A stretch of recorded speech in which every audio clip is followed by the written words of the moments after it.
Have you ever wondered what Hernan Cortes looked like, sounded like, and talked like? What his thoughts were on the places he explored and his conquest of the Aztecs? Well, now is the chance to hear from this legendary historical figure for the first time ever.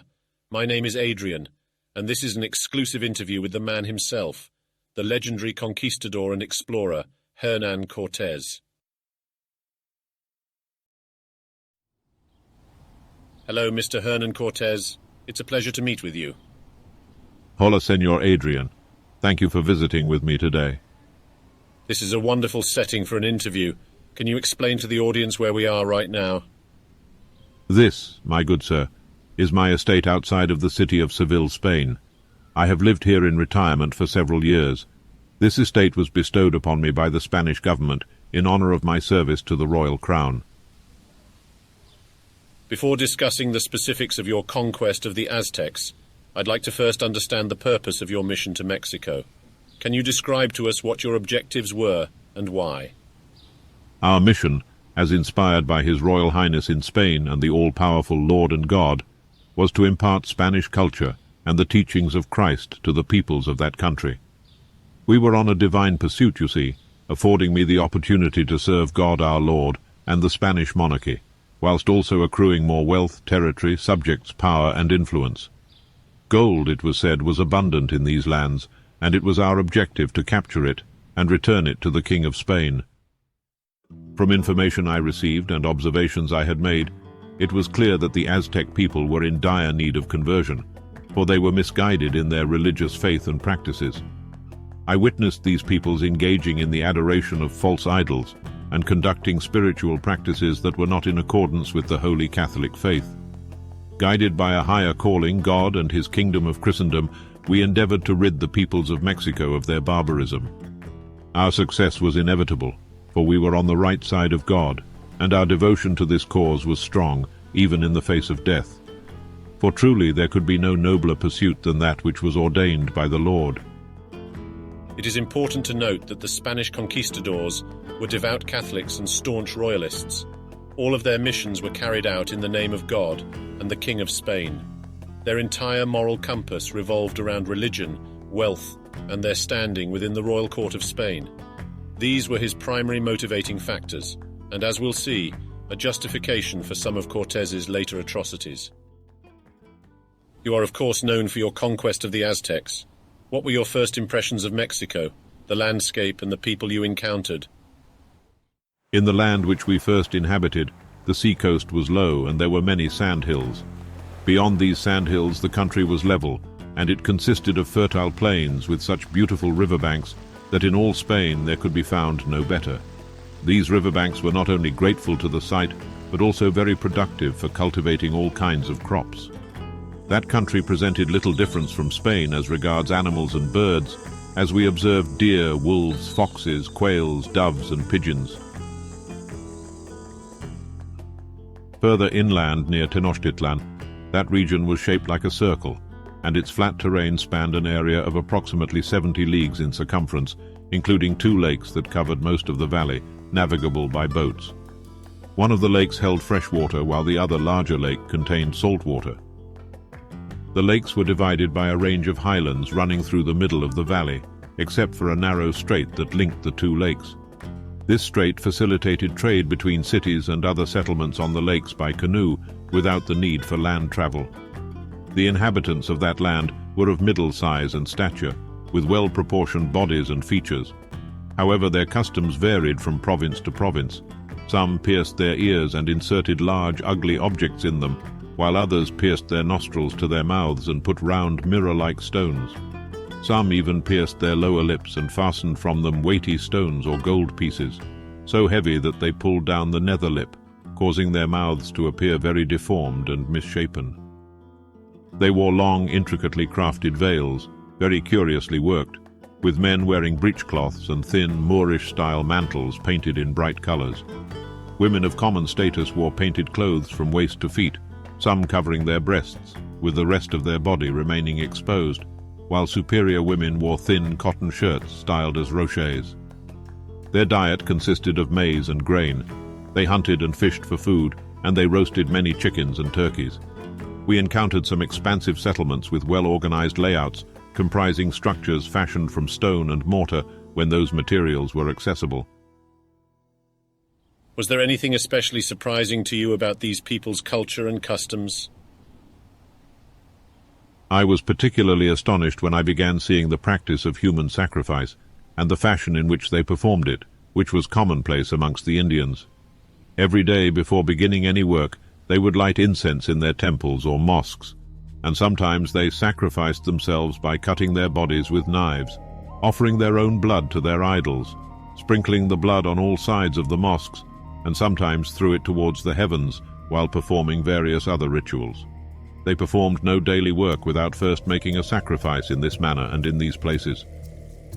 They had another custom, disturbing and abominable, and one deserving of strict punishment, that we had never before seen or conceived of, where, as often as they had anything to ask of their idols, in order that their petition may be more acceptable, they opened the chests of living boys, girls, men and women in front of their idols, and took out their hearts and entrails, which they then burned, and this smoke was offered as a sacrifice to their gods. Some of us who witnessed this believed it to be the most terrible and frightful thing to behold that could ever have been seen.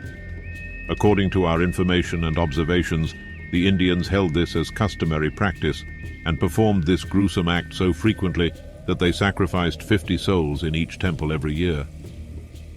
Given the size of the land and the number of mosques, which by our approximation was of considerable scale, we estimated that they sacrificed 3,000 or 4,000 souls each year in that way. This heinous crime demanded punishment, and we requested and were granted permission by our royal majesties in Spain to prevent this great evil by introducing and instructing these peoples in the very holy Catholic faith. Human sacrifice played a significant role in Aztec civilization and was practiced on a large scale. It was believed that the gods required human blood to sustain the universe, and that human sacrifice ensured the continued prosperity of the people. This practice varied in frequency and intensity, with some occasions calling for a small number of sacrifices and others requiring hundreds. Despite its widespread use, human sacrifice was not universally accepted among the Aztecs, and there were those who opposed it.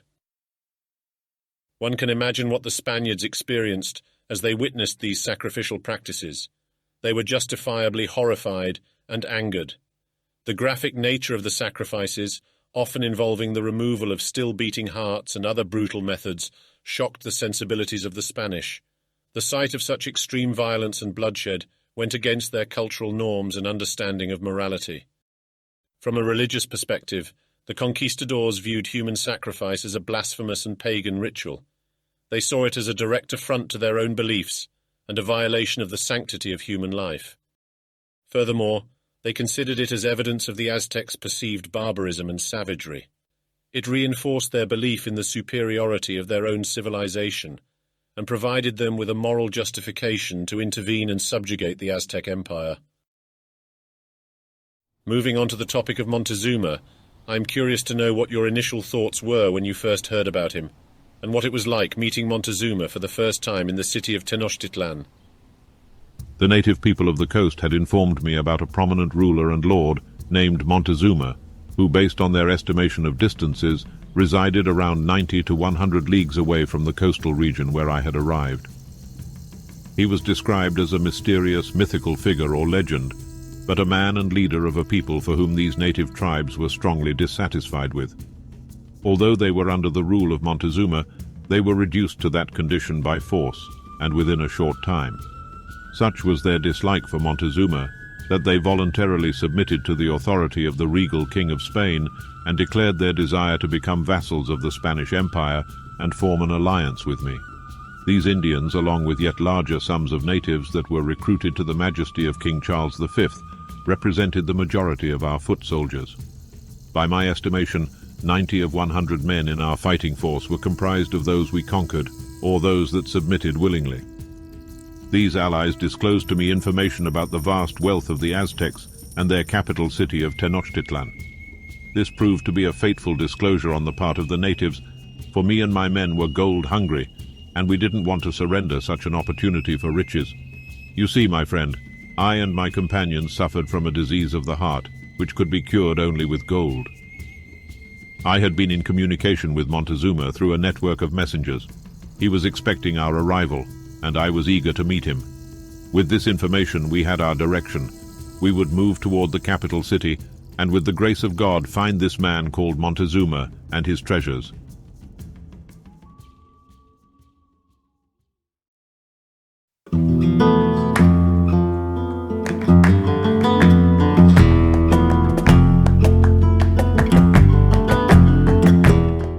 Upon our arrival in the outskirts of Tenochtitlan, I was amazed by the city's exceptional sophistication and splendor, far surpassing that of any European city I had yet known. The grandeur, magnificence, beauty, power, and influence of the city were awe-inspiring, and evoked a sense of wonder in my mind, and the greatest fear in my heart that I had ever felt. I can tell you, fear and wonder are a powerful combination of emotions, my friend.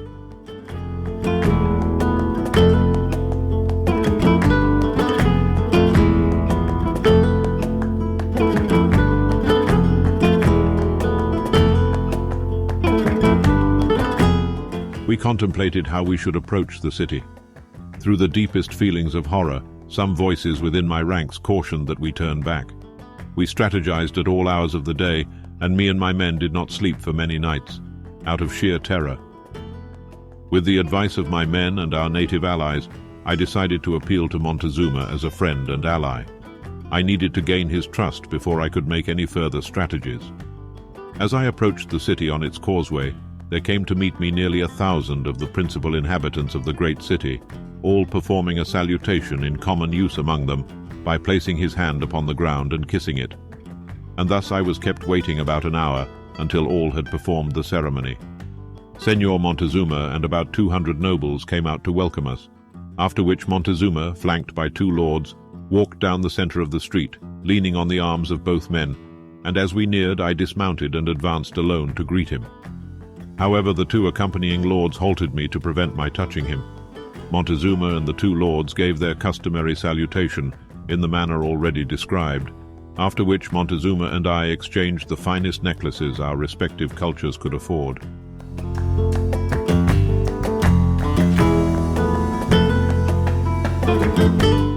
After the welcome ceremony, we then proceeded down the street until we arrived at a massive and splendid palace that had been fully prepared for our stay.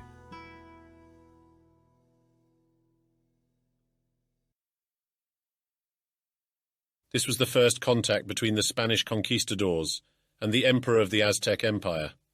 The significance of this event cannot be understated, for Spanish and Aztec civilizations were completely alien to one another, and this first meeting would have profound consequences for Montezuma and his people.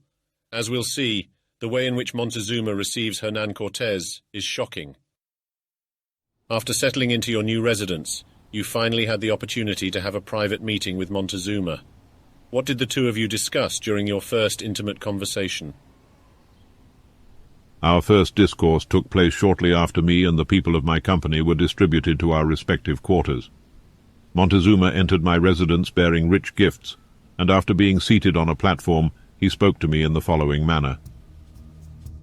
From ancient chronicles, we have long known that neither I nor the people here descended from the native inhabitants, but from distant foreigners. Our ancestors were brought by a lord who left but promised to later return.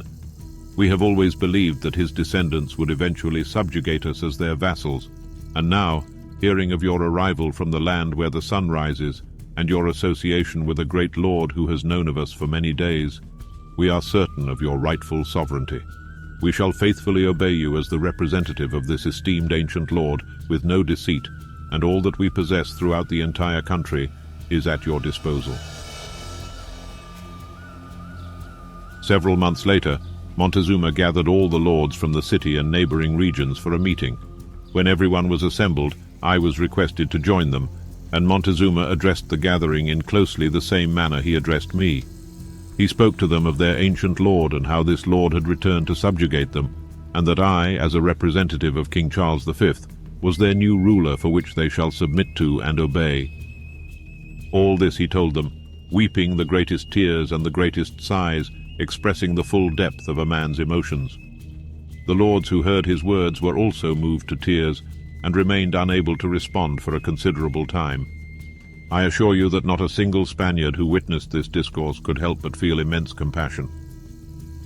After the lords had composed themselves, they replied that they recognized King Charles V as their sovereign and pledged to fulfill his every command and willingly embraced his authority.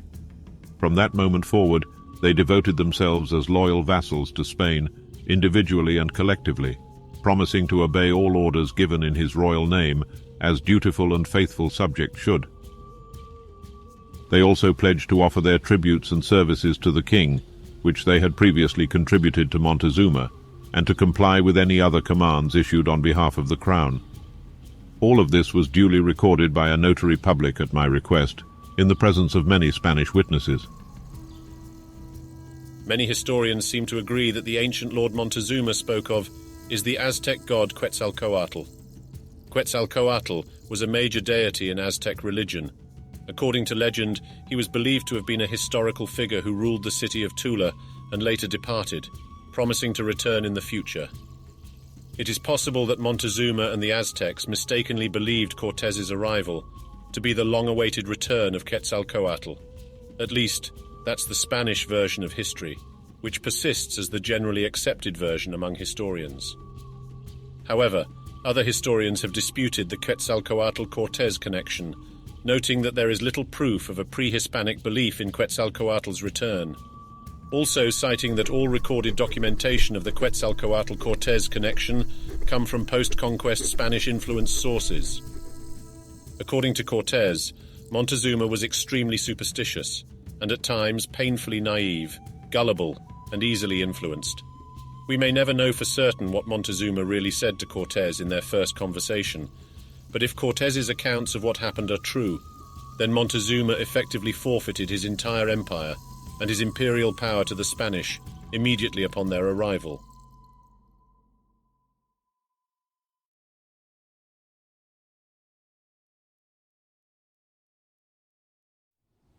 You spent a considerable amount of time in the capital and saw many things. Can you describe to me what you recall of the great city of Tenochtitlan? I shall endeavor to describe, to the best of my ability, what I had myself seen.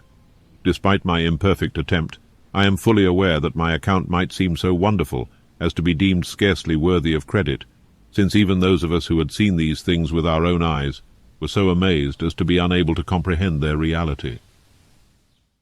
Tenochtitlan was indeed a great city.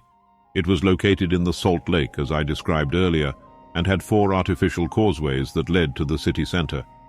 The city was comparable in size to Seville or Cordova, with principal streets that were wide and straight. Most of the streets were half land and half water, and were used for navigation by canoes. Canals were built at intervals along the streets to allow water to flow from one to another, and they were bridged with strong timber structures. The city had many public squares, where markets and other places for buying and selling were situated. More than 60,000 people were assembled there daily, engaged in buying and selling all kinds of merchandise that the world afforded. Countless goods were sold in designated streets or sections of the market, each street exclusively assigned to a particular merchandise. The market embraced all the necessaries of life, such as articles of food, green vegetables, fruits like those in Spain, honey and wax, sugar and wine, a variety of colored cotton threads, jewels of gold and silver, various other metals, stones, bricks, timber, coals and braziers, earthenware vessels of exceptional quality, bones, shells and feathers. There was a street for game where every variety of birds were sold in abundance. There was also an herb street, where roots and medicinal herbs could be obtained. Prepared medicines, liquids, ointments and plasters were sold in apothecary shops, while barber shops offered services for washing and shaving the head. There were restaurants that furnished food and drink at a certain price. There was a building in the main square, where a council of magistrates settled disputes and punished delinquents. Inspectors patrolled the marketplace to ensure that measures used in transactions were accurate and honest, and they were authorized to confiscate or destroy any faulty measures they found. There were numerous temples and houses for their idols that were situated in different districts and suburbs. These temples were very elegant, and the most prominent ones were inhabited by the priests, all of whom dressed in black, and did not cut or comb their hair from the time they entered the priesthood until they left it. The sons of nobles and respectable citizens were placed in these temples from the age of 7 or 8 years until they were taken out to be married. The priests were not allowed to have female company, and women were strictly prohibited from entering the religious houses. One of the temples was exceptionally grand, and its architectural details are beyond description. It was surrounded by a lofty wall and spacious enough to accommodate a town of 500 families. Inside this enclosure there were elegant buildings containing large halls and corridors. There existed another dwelling, where many monstrous men and women resided, including dwarfs, hunchbacks, and those with physical deformities. Each unique monster had their own designated chamber, and they were attended to by dedicated caretakers. These otherworldly creatures were very disturbing to the sight and other senses, and caused myself and my men great discomfort. To Montezuma's subjects, these creatures were held in high esteem, as their deformations and unusual appearance were believed to be associated with a divine or supernatural status. One of Montezuma's houses had a beautiful garden adorned with arbors, and it housed accommodations for 2 noble princes and their attendants. The garden featured 10 pools, each dedicated to various breeds of domesticated waterfowl found in the region. The birds were fed according to their natural diets, and 300 men tended to the birds for their sole employment, while others specialized in caring for the ailing ones. Montezuma often came to amuse himself by watching the birds and animals from the beautifully adorned galleries and corridors. Regarding their chief lord, Montezuma had the most elaborate and excessive daily routine of any sovereign ruler that could be imagined. His daily court was structured in the following manner. Every morning 600 nobles arrived at his palace. Some would sit down while others walked through the halls and corridors, engaging in conversations and passing the time. However, they refrained from entering the room where Montezuma resided. The attendants and followers accompanying the nobles filled 2 or 3 expansive courtyards, and they remained in attendance until nightfall. During mealtimes, Montezuma and all the nobles were served with lavish abundance. The same generous provisions extended to their respective servants and followers. The larder and wine cellar were accessible to anyone desiring to partake in food and drink, ensuring ample sustenance for all. Meals were served with great extravagance. 300 or 400 young individuals would bring an abundance of dishes to satisfy Montezuma's appetite. To prevent the food from getting cold, each plate and dish were accompanied by a brazier of coals. The dishes were arranged in a spacious, immaculately clean dining room, where Montezuma sat on a beautifully crafted leather cushion. As he ate, 5 or 6 elder lords stood nearby, and he graciously offered them portions from his plate. Servants waited to bring and remove the dishes as needed. At the beginning and end of each meal, water and a fresh towel were provided for Montezuma's hands, which were never reused. Likewise, the plates, utensils, and braziers were never used again. Montezuma changed his attire 4 times a day, wearing new and distinct garments each time, never repeating an outfit. When lords entered his palace or spoke to him, they did so barefooted, their heads bowed and their eyes fixed on the ground because of respect and reverence. Certain lords in Montezuma's court reprimanded the Spaniards for their bold behavior, claiming that our direct eye contact and confident demeanor appeared disrespectful and shameless. On the rare occasions when Montezuma ventured outside, those in his presence averted their gaze, and others prostrated themselves until he had passed. A lord carrying 3 thin rods always preceded him, likely to announce his arrival. Upon descending from his litter, Montezuma would hold one of the rods as he walked. The numerous and diverse ceremonial practices employed by Montezuma would require more breath and an even better memory than I possess to fully describe. I believe that no other known sultan or ruler has ever upheld such elaborate ceremonial traditions in their court. The remarkable inhabitants and objects of Montezuma's city were not limited to these descriptions alone, as there were countless other captivating and diverse attractions which I refrain from listing due to their vastness and multitude.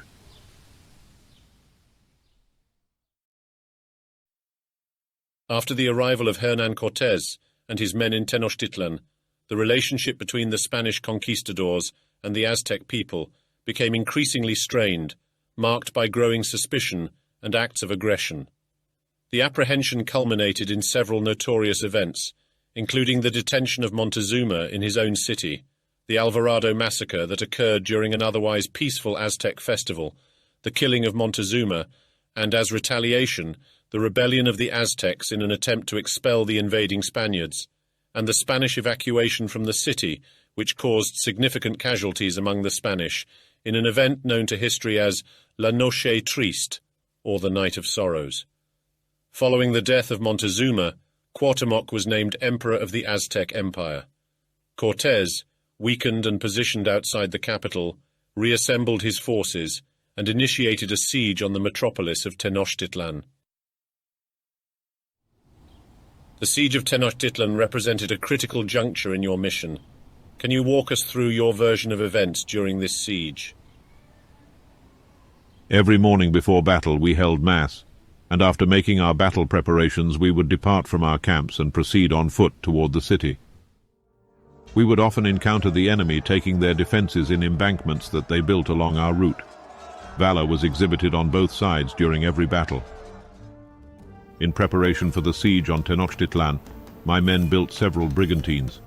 At my command, these brigantines were positioned at strategic points along our offensive route to provide support to the Spaniards and our allies. Early in our siege, I realized that the defenders of the city would assault us on all sides from the terraces of the city buildings. I most regretfully acknowledge that this inflicted great damage on our men. To prevent further attacks from the roofs and terraces, I therefore commanded the destruction of all buildings captured by our forces. Throughout the course of the siege, this resulted in an almost complete destruction of the city. However, this tactic demonstrated itself to be advantageous and essential, resulting in a swifter victory. Valuable alliances continued to be gained between me and the Indians of the region. The enemy fought valiantly and counterattacked us many times with some success. But our infinite supply of allies who fought alongside us were so numerous that we overwhelmed the defenders of the city. During the siege, tens of thousands of well-equipped warriors joined our camp, and we welcomed them warmly and expressed our gratitude for their support. They were formerly enslaved by Montezuma, and they pledged loyalty to King Charles V. You can well imagine how valuable this help and friendship was, and how those of Tenochtitlan felt seeing their own vassals, friends, relatives, and even fathers, brothers, and sons marching against them. Together with our allies, we captured streets, courtyards, temples, and many other important strongholds within the city. Our field pieces caused great damage to the enemy, and the defenders of the city had little ability to combat against our field artillery. The Spaniards' success was dependent on our superior numbers of troops and allies, and our superior weaponry. The brigantines, field artillery, metal swords and armor, horsemen, archers, and musketeers proved to be too overwhelming for the enemy to defend against. I ordered the brigantines to patrol Lake Texcoco day and night, alternating shifts, as that was the enemy's route for supplies of fresh water, food, and other provisions from the mainland. This allocation of brigantines proved to be a necessary and profitable measure, as they captured many canoes and prisoners every day and night. During the siege, I offered mercy, peace, and the opportunity for surrender to the Mexicans. They were a proud and strong people, however, and did not accept my calls for peace. It was unfortunate, for at the moment of each appeal for peace, my victory and their defeat was inevitable. One day the captain of one of my brigantines intercepted a canoe carrying some prominent Aztec lords. As he was crossing in front of the canoe with 2 or 3 crossbowmen in the prow of the brigantine, they signaled to him not to shoot because their sovereign, Cuauhtémoc, was on board. The canoe was quickly captured, and they took Cuauhtémoc, the lord of Tacuba, and the other chiefs who were with him as prisoners. The ship captain immediately brought the city's imprisoned leader and entourage to me. When I invited them to sit down, he approached me and said in his language that he had done everything in his power to defend himself and his people until he was reduced to that state. He further stated that I could now do with him as I chose, and placed his hand on a dagger I was wearing, asking me to kill him with it. However, I encouraged him and told him not to be afraid, for I am not a man who punishes the brave. His defense of the city was admirable to me, and although he fought against me in battle, I did not believe him worthy of death for that reason alone. I told him, "You have defended your capital like a brave warrior. A Spaniard knows how to respect valor even in an enemy." After the imprisonment of Cuauhtémoc and the capture of the city, we returned to our camp, carrying the spoils gathered that day, and giving thanks to God for the great mercy and victory he granted us. we had the collected gold and other items melted, with the approval of the officials of Our Majesty. The total amount of the melted gold was 130,000 castellanos, 1/5 of which was given to King Charles's treasury, along with 1/5 of other duties, such as slaves and other items. The remaining gold was distributed among myself and the Spaniards, according to their conduct, service, and rank. In addition to the gold, there were some ornamental pieces and gold jewels, of which the best were given to the king's treasurer. From the plunder taken from the city, a variety of remarkable objects were found, such as golden bucklers, featherworks, and plumes that are indescribable in words, and must be seen to be fully understood. Considering their uniqueness and significance, I believed that they should not be divided among the soldiers, but instead be placed at the king's disposal. With the capture of Cuauhtémoc, the war immediately ceased. God our Lord was pleased to bring it to an end on August 13th, 1521. From the day we laid siege to the city on May 30th of the same year until it was taken, 75 days passed. You can imagine the hardships, dangers, and cruelties that the Spanish vassals endured during those 75 days, in which they exposed themselves to such an extent that their deeds will bear witness to their courage. In all these 75 days of the siege, there was not a day that passed without fighting.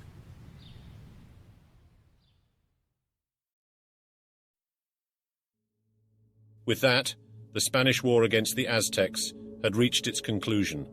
The once great Aztec capital of Tenochtitlan laid in ruin. There, a Spanish-style city began to rise from the soil, as the Spanish conquistadors, colonists, and native peoples rebuilt the capital. The finished product became the capital of New Spain and would be named Mexico City. Hernan Cortes, the ultimate victor, served as governor of New Spain. The conqueror plundered vast amounts of gold and silver from his new province. Despite his remarkable conquest of the Aztec Empire, Cortes struggled to gain acceptance and respect within his own homeland. In his later life, he found himself embroiled in a different kind of battle, as he sought recognition and legitimacy from his own countrymen and the Spanish government. When asked about this battle for acceptance, he responded with the following.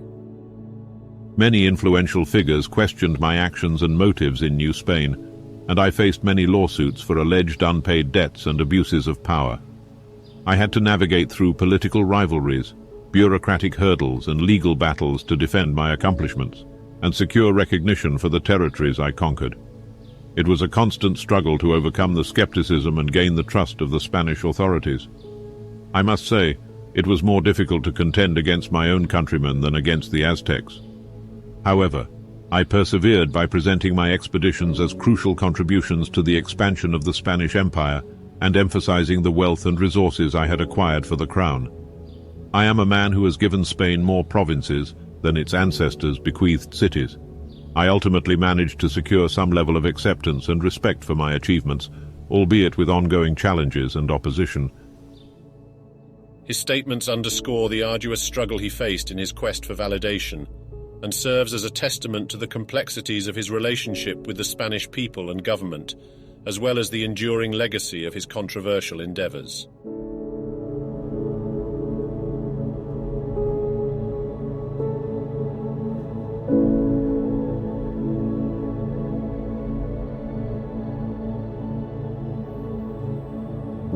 Cortes conquered the whole of Aztec civilization and explored large portions of Central America, including present-day Honduras and Baja California. The body of water known today as the Gulf of California was initially named the Sea of Cortes, in honor of Cortes's discovery and exploration of this water body.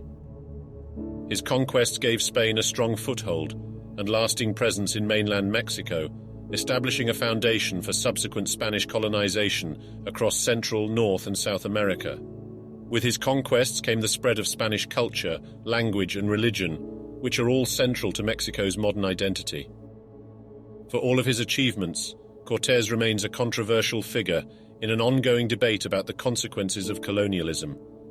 His harsh treatment and enslavement of the native Mexican population is a part of his legacy that cannot be ignored. It is important to acknowledge that Cortes's actions, while deemed immoral by contemporary norms, were aligned with the prevailing moral standards of his era. The Aztecs themselves engaged in the enslavement of their own subjects, while also being involved in violent human sacrificial practices. Some may argue that Cortes was a comparatively lesser evil in this context. Led by conquistadors like Cortes, Spain emerged as the pioneering European nation to establish its presence in the Americas, igniting the ambition for colonial imperialism among other European powers like France, Britain, Portugal, Belgium, and the Netherlands. In an era dominated by colonization, greed, and conquest, and where the detrimental consequences of exploitation were often disregarded, numerous individuals sought fame and fortune in the New World. Perhaps none were more successful, none more notable, and none more influential to the future of our global world than Hernan Cortes.